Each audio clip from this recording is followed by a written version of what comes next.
किया जाए, जो हमारी ओरिजिनल जो व्यवस्था है उसको बहाल किया जाए। 3 लाख युवाओं को जिनको नौकरी मिलनी थी और उनकी अभी तक जो है पोस्टिंग नहीं हुई है, उनको उनकी नौकरी पर वापस लिया जाए। नमस्कार, मेरा नाम प्रेम है और आप लाइव स्ट्रीम देख रहे हैं। देखिए, अग्निवीर को लेकर कांग्रेस पार्टी के लोग अब गुस्से में हैं। हर एक राज्य में जा रहे हैं और प्रेस कॉन्फ्रेंस करके तमाम जो युवा है, जो सेना में जाने की ख्वाहिश रखते हैं, उनको जुड़ने के लिए भी अपील कर रहे हैं। देखिए, 3 काम बता रहे हैं। क्या कुछ करने जा रहे हैं कांग्रेस के लोग, पहले आप वो सुने। फौजी की वर्दी पहनकर और फोटो सेशन कराते हैं और फिर वो फोटो को वो वायरल कर दिया जाता है। लोग बड़े खुश होते हैं, जो उनके फोटो को जो है रीट्वीट किया जाता है कि कितने सुंदर लग रहे हैं, कितना तेज है, ये भारत का शेर है, ये सिंह है, ये है, वो है।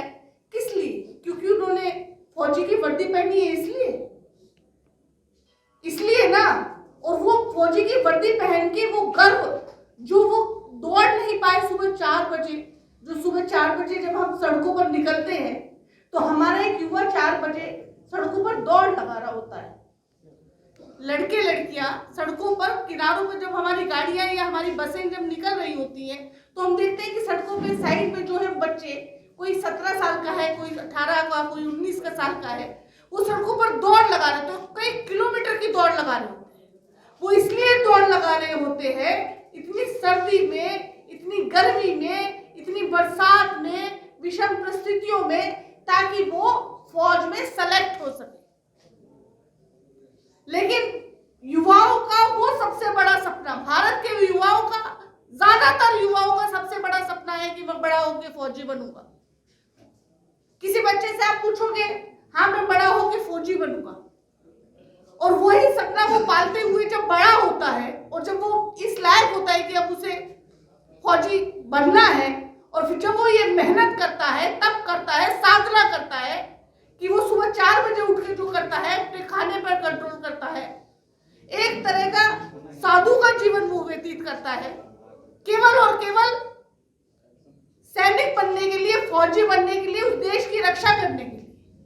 उसके पीछे उसका लक्ष्य ये नहीं होता है कि मुझे 4 पैसे कमाने हैं। उसके पीछे इसका लक्ष्य ये होता है कि वो अपने माँ बाप को वो गौरव महसूस कराए, उस देश को वो गौरव महसूस कराए कि उस परिवार का बेटा, उस बाप का बेटा जो है फौजी। और ये सपना भाजपा सरकार द्वारा उन युवाओं से छीन लिया गया। क्यों छीन लिया गया? क्योंकि औचक फैसले, सनसनी फैलाना, बेतुके, बिना किसी की सलाह के, ना थल सेना के अध्यक्ष से सलाह लेते हैं, ना वायु सेना के अध्यक्ष से सलाह लेते हैं, ना आर्मी जनरल से सलाह लेते हैं, ना नेवी से सलाह लेते हैं, और फैसला कर लेते हैं कि अचानक से अग्निवीर योजना को लाया जा रहा है। आपने शायद सुना भी होगा कि हमारे पूर्व जनरल है नरवणे साहब, उन्होंने किताब लिखी। उस किताब में उन्होंने इस चीज का जिक्र किया कि जब अग्निवीर योजना आई तो हम चौंक गए कि ये क्या है, हमसे इस प्रकार की कोई सलाह नहीं ली गई, और अचानक से हमारे ऊपर ये फैसला थोप दिया गया और युवाओं के वो सपने चकनाचूर कर दिए गए, लाखों युवाओं के सपने। 2019 से लेकर 2022 तक करीबन 1.5 लाख से ज्यादा युवाओं ने क्वालिफाई किया। सरकार को उनको नौकरियां देनी थी,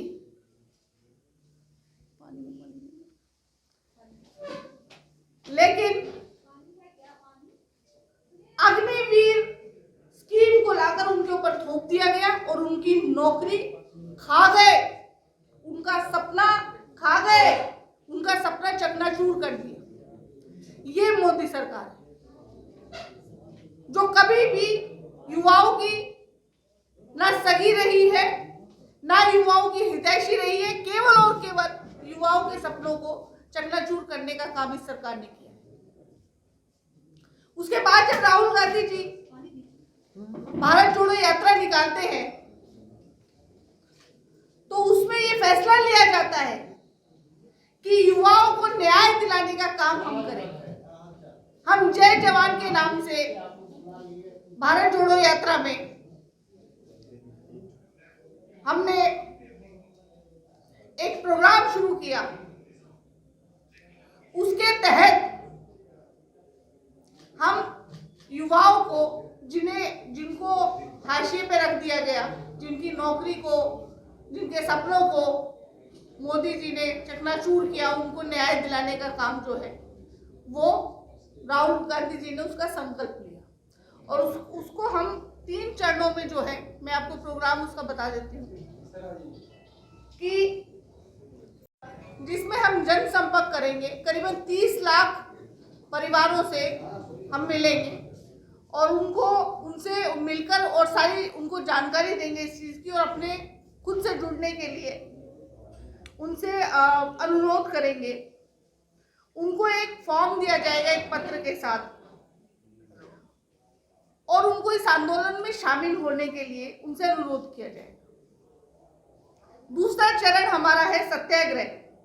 सत्याग्रह में हम अधिक से अधिक युवाओं और उनके परिवारों तक पहुंचेंगे, जानकारी इकट्ठी कर रहे हैं और उसके चल रहे अभियान के बारे में उन्हें जागरूक करेंगे। और इसकी अवधि जो है 5 मार्च से 10 मार्च है, जो कि अभी जारी है।